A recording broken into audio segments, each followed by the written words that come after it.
quoted companies.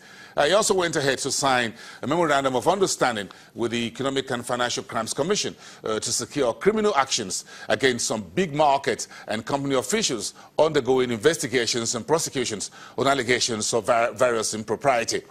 He also placed some big market executives on life bans, while others secure various term suspensions.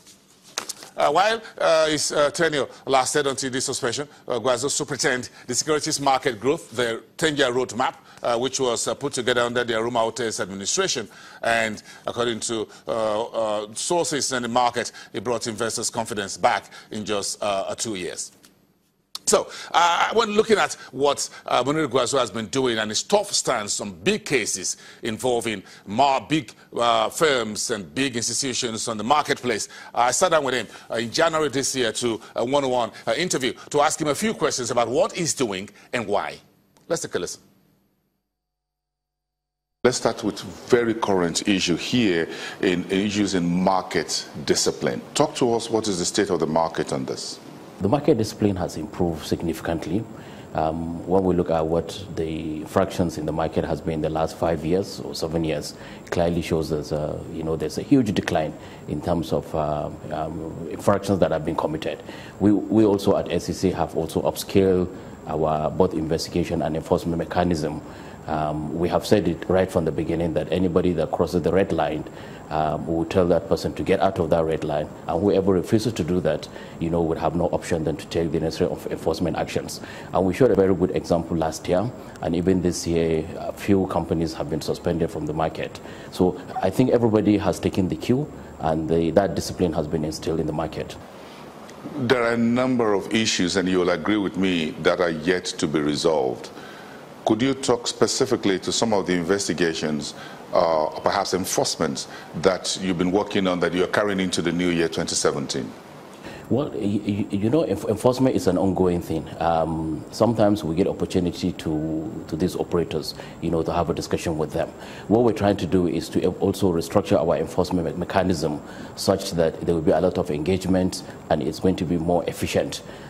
So we're trying to restructure our Administrative Proceedings Committee, the APC, which basically is it's like an opportunity to give the investing public and particularly the operators, opportunity for fair hearing.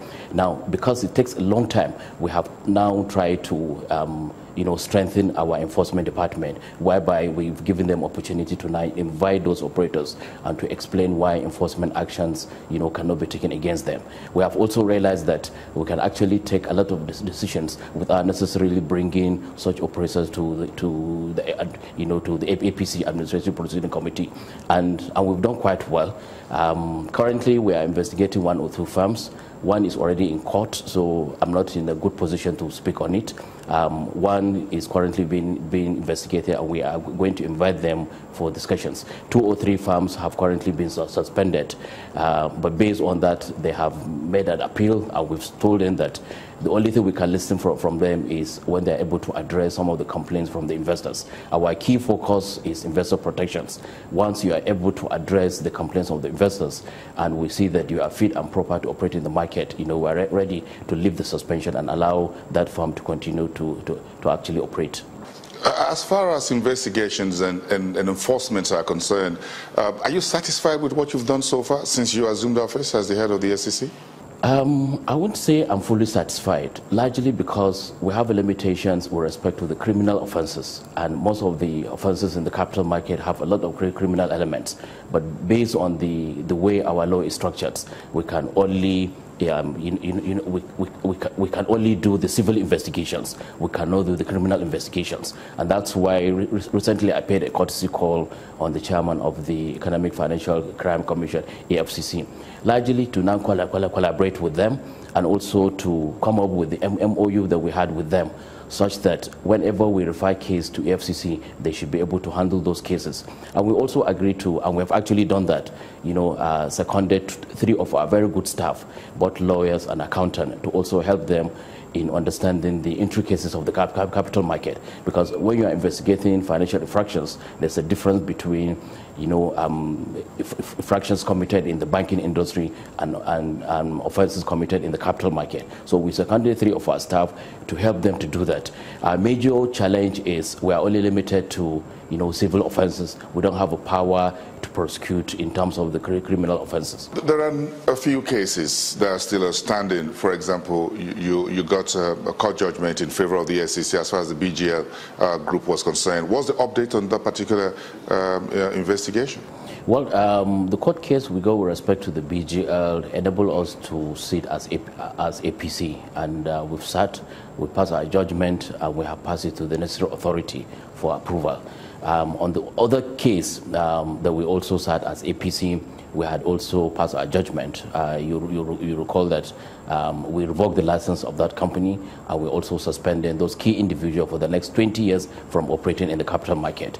And that judgment, that decision has also been approved. So the status now is whoever is not happy with the judgment can now go and appeal either to Investment and Securities Tribunal or the Federal High Court. But we always encourage people to go to Investment and Securities Tribunal, which is the court that largely has the mandate, even though the High Court also could do that. But we believe that the whole essence of having the IST is to ensure that there's a speedy dispensation of justice, particularly on issues regarding to the capital market. So that's the status with respect to that. In terms of enforcement, there's perhaps a rumor that the SEC is moving its enforcement unit to Lagos. Why would you do this? Well, we're not moving the enforcement division or department to Lagos, but we are looking at either moving the inspectorate divisions or to transfer the large part of the staff of inspectorate division to Lagos. Largely is to ensure that we inspect these capital market operators on a regular basis. Like I said, from what we have seen in the last 2 years, there's a need for proper supervisions, and we have also come up with a very robust risk-based supervision manual, which is based on the ISCO principles. The template is very robust and is very comprehensive, and so the moment our staff moves to Lagos, there's going to be periodic visitation to the CMOs. I anticipate that almost every week certain visitation would have to be carried to actually ensure that what they submit to us, it's in line with what is in their own books. The suspended Director General of the Securities and Exchange Commission, Mounir Gwarzo, in that interview in January 2017, just about 11 months ago. But so what is the future of the SEC and the leadership change that we're looking at now? Well, we'll come back after the break. We'll talk a little bit about that.